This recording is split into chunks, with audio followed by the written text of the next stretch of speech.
ఆ సందీప్ అంటే నీ మనసులో ఇంకా ఇష్టం ఉంది, అందుకే అతను అలా అడగగానే ఆలోచించకుండా టక్కున చెప్పేశావు కదా అంటూ మరింతగా చెయ్యి బిగించాడు. ఇక సహనం చచ్చిపోయింది ఆమెలో. మార్నింగ్ నుంచి మహిధర్ మాటలు, ప్రవర్తన ఆమెలో అసహనాన్ని తెప్పించాయి. సందీప్ నన్ను లవ్ చేశాడు, పెళ్లి చేసుకుంటాను అన్నాడు. ఒప్పుకోకపోయినా బతిమాలి ఒప్పించాడు. నిశ్చితార్థం వరకు తెచ్చాడు. కానీ వాళ్ళ మదర్ కారణంగా మా ఎంగేజ్మెంట్ క్యాన్సిల్ అయ్యింది. ఆవిడే కనుక ఆ రోజు బాగుంటే ఈ రోజు మీతో ఇలా అడిగించుకునే అవసరం వచ్చేది కాదని అంటున్న వైష్ణవి నడు పట్టి పూర్తిగా తన మీదకు తెచ్చుకొని, అంటే ఎంగేజ్మెంట్ క్యాన్సిల్ అయ్యిందని ఫీల్ అవుతున్నావా అని అడిగాడు. అతని ఉక్కు లాంటి కౌగిలి నుంచి విడిపించుకోవడానికి ట్రై చేస్తూ, ఫీల్ అవుతున్నాను. అయితే ఏంటి, ఇప్పుడు వెళ్ళి వాళ్ళ మదర్తో మాట్లాడి మా పెళ్లి చేస్తారా అని అడిగింది విసుగ్గా. నిన్ను ఇక్కడ చేర్చుకున్నదే వాడి మీద రివెంజ్ తీర్చుకోవడానికి. అలాంటిది నిన్నెలా వాడికి ఇచ్చి పెళ్లి చేస్తాను? అంతగా అయితే నేనే నీ మెడలో తాళి కట్టి వాడికి జీవితాంతం టార్చర్ ఇస్తాను. అతని మాట విని షాక్ తిన్న తను అతన్ని బలంగా వెనక్కి తోసి, ఏంటి ఏమన్నారు అంది. జంప్ చేసి ఆమెను గోడకు ఆనించి, ఆ సందీప్ నా ఎనిమి, నిన్ను ఇక్కడ చేర్చుకున్నదే వాడికి జలక్ ఇవ్వడానికి అన్నాడు. అంటే నన్ను ఇంటర్వ్యూ ద్వారా సెలెక్ట్ చేయలేదా? లేదన్నాడు. తన టాలెంట్తో ఇంత పెద్ద కంపెనీలో ఉద్యోగం తెచ్చుకుందని తన ఫ్రెండ్స్ అందరికీ గొప్పగా చెప్పుకున్న వైష్ణవి ఇప్పుడు ఒకరి కారణంగా ఇక్కడ ఉంటుందని తెలిసి మనసు కకావికలం అయ్యింది. కదలకుండా ఉన్న వైష్ణవి మొహం ముందు చిటిక వేసి, హలో మిస్ వైష్ణవి, ఏంటి ఆలోచిస్తున్నా? నీ టాలెంట్తో ఇక్కడ ఉద్యోగం వచ్చిందని అనుకున్నావా ఇన్ని రోజులు? నీకు అంత సీన్ లేదు. ఇక్కడ నువ్వు ఉన్నావన్నా, నెల రోజులకే టీం మెంబర్ నుంచి లీడ్గా మారావన్నా అదంతా నా ప్లాన్. ఇకపై ఇక్కడ నువ్వు ఏం చేయాలి అన్నా నా స్క్రిప్ట్ ప్రకారమే చేస్తావు అన్నాడు. మాట్లాడకుండా వెళ్ళిపోతున్న వైష్ణవి చెయ్యి పట్టుకున్నాడు. కోపంగా ఉరిమి చూసింది. అదే శాడిస్టిక్ స్మైల్ మహి లిప్స్ మీద. ఏంటి వాయిస్ తగ్గింది? కళ్ళలో ఇదివరకులా కోపం లేదు, ఏమైంది అన్నాడు. ఒకరి పంతం కోసం నన్ను ఇక్కడ ఉండనిచ్చాను అన్నారు. నాకంటూ గుర్తింపు లేదని తెలిసాక ఇక్కడ ఉండి ప్రయోజనం ఏముంది సార్? ఓ అలాగైతే వెళ్ళిపోతావా? వెళ్ళలేను నవ్వుతూ. అలా వెళ్ళాలంటే ఎంత అమౌంట్ పే చేయాలో గుర్తుందా? ఉందని చెప్పి బయటకు వచ్చి నేరుగా వాష్రూమ్కి వెళ్ళి ఫేస్ వాష్ చేసుకుని తిరిగి వచ్చిన తనకి మార్నింగ్ నుంచి తనలాగే అటూ ఇటూ తిరుగుతూ కనబడ్డాడు అటెండర్ కుర్రాడు ఒకడు. అతన్ని పిలిచి తన క్యారియర్ బ్యాగ్ ఇస్తూ, ఇందులో ఇద్దరికి సరిపడ్డ ఫుడ్ ఉంది, నువ్వైనా తిను, లేదంటే బయట వాచ్మ్యాన్ అంకుల్కి అయినా ఇచ్చేయని చెప్పి వాటర్ తాగి తన ప్లేస్కి వెళ్ళి లంచ్ బ్రేక్ అవ్వడంతో టేబుల్ మీద తలాంచి కళ్ళు మూసుకుంది. పావు గంటకి పిఏ వచ్చి సార్ పిలుస్తున్నారని చెప్పి వైష్ణవి తిరిగి ఏదో చెప్పేలోపే వెళ్ళిపోయాడు. వెళ్ళలేదు ఆమె. వెళ్తే అతను ఏదో ఒకటి అనడం, తను ఎంత మొండిగా ఉండాలని చూసినా అతని మాటకి మనసు చిన్నగా అయినా గాయపడటం ఇష్టం లేక వెళ్ళలేదు. మరు నిమిషంలో ఆ ఫ్లోర్లో మైక్ నుంచి miss Vaishnavi come to my chamber అన్న మహి వాయిస్ గట్టిగా వినిపించింది. ఆమెలో చిరాకు ఎక్కువైపోయింది. అయినా కదల్లేదు. మళ్ళీ సెకండ్కు అలాగే వాయిస్ రావడంతో తప్పక లేచి వెళ్ళింది. డోర్ ఓపెన్లోనే ఉండటంతో లోపలికి వచ్చింది. ఆమె వచ్చేసరికి హ్యాండ్ వాష్ చేసుకుని నాప్కిన్తో చేతులు తుడుచుకుంటూ వచ్చిన మహి వైష్ణవిని చూశాడు. కళ్ళలో ఏదో బాధ కనబడుతుంటే లంచ్ సర్వ్ చేయి అంటూ టేబుల్ దగ్గరికి వెళ్ళాడు. తను హ్యాండ్ వాష్ చేసుకుని వచ్చిన వైష్ణవికి టేబుల్ మీద కనబడింది తన లంచ్ బ్యాగ్. అయోమయంగా చూస్తూ ఇది అంది. నువ్వు తెచ్చిన ఫుడ్డే అంటూ స్లీవ్స్ పైకి మడిచాడు. నా ఫుడ్ ఎందుకు ఇక్కడ ఉంది? నేను అతనికి ఇచ్చేశాను. మీరు తీసుకుంటే ఆ కుర్రాడు ఏమనుకుంటాడు అని కోపంగా అడుగుతున్న వైష్ణవికి స్క్రీన్ మీద క్యాంటీన్లో తింటున్న ఆ కుర్రాడు కనబడి కోపం శాంతించింది. నేను కొనుక్కున్నాను ఈ లంచ్. మహిధర్ మాటకి విచిత్రంగా చూస్తూ, ఏంటి కొనుక్కున్నారా అంది. ఎస్, ఆకలిగా ఉంది, వడ్డిస్తావా? క్వశ్చన్స్ వేస్తూ టైం వేస్ట్ చేస్తావా అన్నాడు. సారీ అంటూ తను ఇంటి దగ్గర నుంచి తెచ్చిన ప్లేట్ కడిగి క్యారియర్ మూత తీసింది. కమ్మని వాసనతో ఇంగువ వేసిన పులిహోర, మార్నింగ్ ఇంకా సగం ఉన్న స్వీట్ పొంగల్, బెల్లం కొబ్బరి పూర్ణాలు, తాలింపు పెట్టిన శనగలు, దద్దోజనం, ఆఖరిగా గారెలు. అతను అడిగినవి అన్నీ ప్లేట్లో పెట్టి బాటిల్ నిండుగా వాటర్ పట్టి మహి ముందు ఉంచి వెళ్ళిపోతుంటే తన చెయ్యి పట్టి పక్కనే కూర్చోబెట్టుకుని నువ్వు కూడా తిను అన్నాడు. నాకు ఆకలిగా లేదని అంది. నేను తినాలి అంటే ఫస్ట్ నువ్వు తినాలి, లేదంటే నేను తిననని హ్యాండ్స్ కట్టుకొని వెనక్కి జరిగాడు. సీరియస్గా చూసి తను వడ్డించుకుని దేవుడికి దండం పెట్టుకొని మీరిక తినొచ్చు అంది. స్వీట్ పొంగల్ టేస్ట్ చేసిన మహి నిజంగానే షాక్ అయ్యాడు. నోట్లో పెట్టుకుంటే గొంతులో సాఫ్ట్గా జారిపోతుంది. స్పూన్ పక్కన పెట్టి చేత్తోనే తినడం చూసిన వైష్ణవి కళ్ళు పెద్దవి చేసింది. దిష్టి పెట్టుకో అన్నాడు. నోట్లో తిట్టుకొని కడుపు నిండా తిన్నాక అన్నీ వాష్ చేసి క్యారియర్ తీసుకుని వెళ్తుంటే పిలిచాడు. తిరిగి చూసింది. ఫుడ్ బాగుంది, మీ మదర్కి థ్యాంక్స్ చెప్పు అన్నాడు. అన్నీ అమ్మే చేయలేదు, నేను కూడా కుక్ చేశాను. ఏం చేశావేంటి? మీరు వేలతో సహా చప్పరించిన పొంగలి. మహిదర్ సూటిగా చూడటంతో వెళ్ళబోయింది. వెయిట్ అన్నాడు. ఆగిన తన ముందుకు వచ్చి చేతిలో పెన్ డ్రైవ్ అండ్ ఒక ఫైల్ పెట్టి ఇదంతా కాపీ చేసి సేవ్ చేయి. అలాగే రేపు నేను ఊరు వెళ్తున్నాను, రావడానికి 2 days పడుతుంది. మండే నా మేనేజర్తో పాటు వెళ్ళి ఈ ఫైల్ ఆ పెన్ డ్రైవ్ టెండర్ ఆఫీస్లో టైంకి సబ్మిట్ చేయాలి, ఓకే అన్నాడు. ఓకే సార్ అంటున్నా తన చేతికి అవి ఇచ్చి జాగ్రత్త, లాస్ట్ మినిట్ వరకు కోడ్ తెలియకూడదు, బీ కేర్ఫుల్. మీరు వీలైతే సండే నైట్కి వచ్చేయండి సార్. భయంగా ఉందా? ఇంత పెద్ద బాధ్యత, భయం టెన్షన్ ఉంటుంది కదా. ట్రై చేస్తాను, కుదరకపోతే నా కోసం వెయిట్ చేయకుండా చెప్పింది చెయ్యి అన్నాడు. ఓకే సార్ అంది. ఆ రోజు ఈవినింగ్ ఆఫీస్ నుంచి ఎయిర్పోర్ట్కు వెళ్ళిపోయాడు మహి. ఇంటికి వచ్చిన వైష్ణవికి మహి అన్న మాటలే మెదడులో తిరుగుతున్నాయి. సందీప్ మీద పంతంతో నాకు ఉద్యోగం ఇవ్వడం ఏంటని ఆలోచిస్తూ టెర్రస్ మీద కూర్చొని మహి చెప్పిన వర్క్ కంప్లీట్ చేసింది.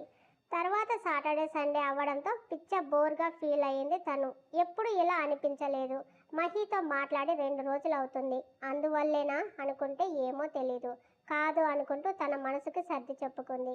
సండే సాయంత్రం కాసేపలా బయటకు వెళ్దామని స్కూటీ తీసింది. ఒక్కటే దగ్గరలో ఉన్న పార్కుకి వచ్చింది. లోనికి వెళ్ళి ఒక లోన్లీ ప్లేస్లో కూర్చొని ఇసుకతో ఆడుకుంటున్న పిల్లల్ని చూస్తూ నవ్వుతుండగా తన పక్కనే కూర్చున్నాడు సందీప్. అతన్ని చూసి నువ్వేంటి ఇక్కడ అంది. నీతో ఒక విషయం చెప్పాలి వైష్ణవి, ప్లీజ్ విను అన్నాడు.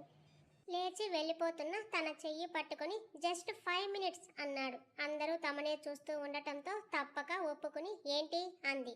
మహిదర్ నిన్ను నా మీద కోపంతో రివెంజ్ తీర్చుకోవడానికి తన కంపెనీలో ఉద్యోగం ఇచ్చాడు వైష్ణవి, తెలుసు. వాట్? షాక్ అయ్యాడు. అతనే చెప్పాడు అంది. సందీప్ కళ్ళు కోపంగా మారాయి. ఎంత తెలివి అతనిది, అన్నీ చెప్పే నిన్ను లాక్ చేశాడా? నాకు సైన్ చేసేటప్పుడు ఆ విషయం తెలీదు, మొన్ననే తెలిసింది. మరైతే సెల్ఫ్ రెస్పెక్ట్ ఉన్న నువ్వు అక్కడ ఎలా ఉన్నావు వైష్ణవి అన్నాడు. ఇప్పుడు నా సెల్ఫ్ రెస్పెక్ట్కి వచ్చిన నష్టం ఏమీ లేదు. కాదని నేను వచ్చేస్తేనే నష్టపరిహారం కట్టాలి. నీకు అక్కడ ఉండటం ఇష్టం లేకపోతే చెప్పు, ఆ డబ్బు నువ్వు కడతావా? నీకోసం ఏమైనా చేస్తాను వైషు అంటూ చెయ్యి పట్టుకోపోవటానికి చూస్తుంటే సీరియస్గా చూసి అంతకన్నా అక్కడ ఉండటమే మేలు. నా కోసం ఏదైనా చెయ్యగలిగే నువ్వు మీ అమ్మతో మాత్రం నేనంటే ఇష్టం అని చెప్పలేవు. ఇలా ముందు ఒక మాట వెనక ఒక మాట మాట్లాడే వాళ్ళంటే నాకు అసహ్యం. ఇంకెప్పుడు నాతో మాట్లాడాలని చూడకని ఘాటుగా చెప్పి వెళ్ళిపోయింది. సందీప్ మొహంలో ఒక రాక్షసమైన నవ్వు. ఫోన్ తీసుకుని ఎక్కడ ఉన్నాడా సుబ్రహ్మణ్యం అని అడిగాడు. ఇక్కడే రైతు బజార్ నుంచి ఇప్పుడే స్టార్ట్ అయ్యాడు, వాడు ఇంటికి రాకూడదు అని చెప్పి కట్ చేసి, వైష్ణవి ఇంత పొగరుగా మాట్లాడి వెళ్ళావు కదా, నువ్వే నన్ను అడుక్కునేలా చేస్తా చూడని కసిగా పళ్ళు నూరాడు సందీప్. ఫ్రూట్స్ ఇంట్లోకి అవసరమైన కొన్ని గ్రాసరీస్ దగ్గరలో ఉన్న మార్కెట్లో కొనుక్కొని ఇంటికి వస్తున్న వైష్ణవికి రోడ్డుకు అవతల జనం గుమికూడి కనిపించారు. ఎవరా అని చూసి దగ్గరకు వెళ్ళింది. మనుషుల్ని జరుపుతూ వెళ్ళిన ఆమెకి రక్తపు మడుగుల్లో స్పృహ తప్పి పడి కనబడ్డాడు తన నాన్నగారు. క్షణం తానేం చూసిందో తెలియక నివ్వెరపోతే మరుక్షణం నాన్న అని షాక్తో గట్టిగా అరిచి సుబ్రహ్మణ్యం గారి ముందు కుప్పకూలిపోయింది. ఏంటమ్మా ఇతను మీ నాన్న అన్నాడు ఒక అతను. అవునంటూ కన్నీళ్లతో తల ఊపింది. రోడ్ క్రాస్ చేస్తుంటే కారు గుద్దేసి వెళ్ళిపోయింది. అంత దూరం నుంచి ఎగిరిపడ్డాడు. దెబ్బలు చూడబోతే బాగా తగిలాయి. రక్తం కూడా చాలా పోయింది. బతకడం కష్టమే, ప్లీజ్ ఆపండి, అలా మాట్లాడొద్దని ఏడుస్తూ ఫోన్ తీసుకోబోతుంటే ఆల్రెడీ అంబులెన్స్కి ఎవరో కాల్ చేయడంతో సుబ్రహ్మణ్యం గారిని అందులో ఎక్కించారు. వైష్ణవిని చూసి ఒక అతను డబ్బులైనా సరే మంచి హాస్పిటల్కి తీసుకెళ్ళని చెప్పడంతో డ్రైవర్తో హాస్పిటల్ పేరు చెప్పి తండ్రి తల నుంచి కారుతున్న రక్తం చూసి చున్నీ అడ్డు పెడుతుంటే ఏడుపు తన్నుకొచ్చింది. డ్రైవర్ 10 నిమిషాల్లో సిటీలోని ఫేమస్ హాస్పిటల్ ముందు ఆపాడు. ఎమర్జెన్సీ రూమ్లోకి తీసుకెళ్లారు సుబ్రహ్మణ్యం గారిని. తల్లికి చెప్తే బెదిరిపోతుందని ఏం చేయాలో తెలియక దేవునికి దండం పెట్టుకుంటుంటే నర్స్ పిలిచింది తనని. లోనికి వెళ్ళిన వైష్ణవి కాళ్ళు చేతులు వణుకుతున్నాయి. మీరు పేషెంట్కి ఏమవుతారు? ఆయన మా నాన్న డాక్టర్ అంది. తలకి వెన్నుకు బలమైన దెబ్బ తగిలింది. ఊపిరితిత్తులు కూడా సరిగా పనిచేయడం లేదు. బ్లడ్ లాస్ కూడా చాలా అయ్యింది. పేషెంట్ వయసు బట్టి కండిషన్ క్రిటికల్గా ఉంది అన్నాడు. ప్లీజ్ డాక్టర్, అలా అనకండి. మా నాన్నకు ఏమైనా అయితే నేను తట్టుకోలేను. ఎలాగైనా మా నాన్నని బతికించండి. బాడీ స్కానింగ్ చేస్తున్నాం. రిపోర్ట్స్ వచ్చాక హెల్త్ కండిషన్ చెప్తాం. కానీ ఈలోపు మీరు డబ్బు అరేంజ్ చేసుకుంటే వెంటనే ట్రీట్మెంట్ స్టార్ట్ చేయవచ్చని చెప్పి వెళ్ళారు. రిపోర్ట్స్ వచ్చాక వైష్ణవి ఊహించని అమౌంట్ చెప్పడంతో తన కాళ్ళ కింద భూమి కంపించింది. అప్పటికే ఇల్లు బంగారం అమ్మితే ఎంత వస్తుందో ఒక అంచనా వేసిన తనకి అంతకు నాలుగింతలు ఎక్కువ కావాలని తెలిసాక ఏం చేయాలో తెలియలేదు. వెంటనే వైష్ణవి తనకు సుబ్రహ్మణ్యం గారికి తెలిసిన అందరికీ ఫోన్ చేసి విషయం చెప్పి ఎంతో కొంతైనా సర్దమని అడిగింది.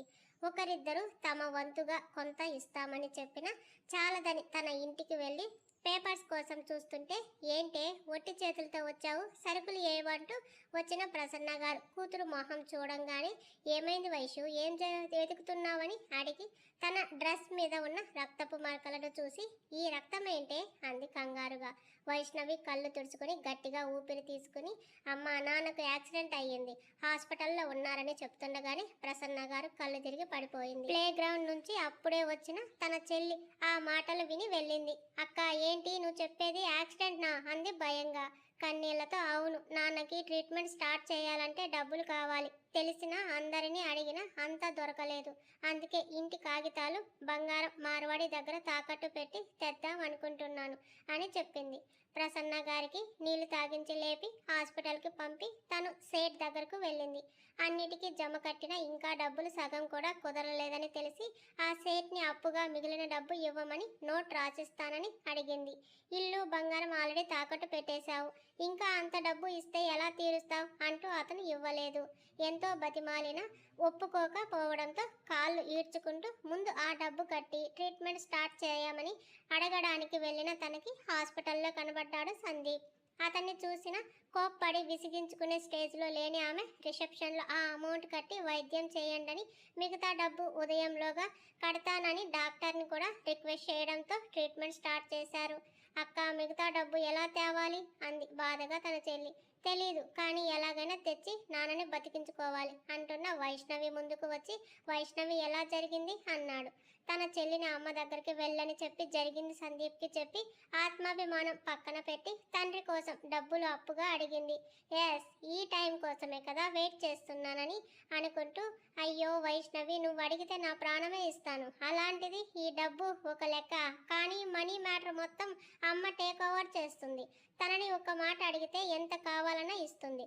అయితే అడిగి నాకు ఇవ్వు సందీప్. నేను కాదు, నువ్వు అడిగితే తను ఇస్తుంది. నేను అడిగితే మనల్ని తప్పుగా అనుకునే ప్రమాదం ఉంది. నేను ప్రేమించింది నిన్నే అయినా మనం ఇప్పుడు స్నేహితులం కదా మన మధ్య అంటున్న అతన్ని ఆపమని చెయ్యి అడ్డం పెట్టి నన్ను మీ అమ్మగారి దగ్గరకు తీసుకెళ్ళి సందీప్ అంది. సరే అంటూ వెళ్ళాడు కార్ తీయడానికి. ప్రసన్న గారితో సందీప్ మదర్ని డబ్బులు అడగడానికి వెళ్తున్నానని చెప్పింది. కూతురు మొహంలో నెత్తురు చుక్కలేదు, కానీ తప్పడం లేదు. కళ్ళు తుడుచుకుని వెళ్ళిరా అంది. కళ్ళు తుడుచుకుని వెళ్ళింది వైష్ణవి సందీప్ వెంటే.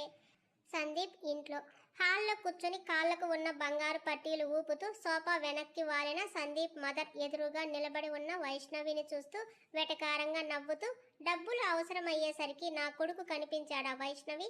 ఆ మాటలు వినడం లేదు. తన తండ్రి రక్తపు మడుగుల్లో ఉన్న దృశ్యమే కళ్ళ ముందు కనబడింది. అది తప్ప వేరే ఏమీ మైండ్లోకి రాలేదు. చేతులు జోడించి, ప్లీజ్, నా మీద మీకేమైనా కోపం ఉంటే మీరేం చెప్పినా చేస్తాను.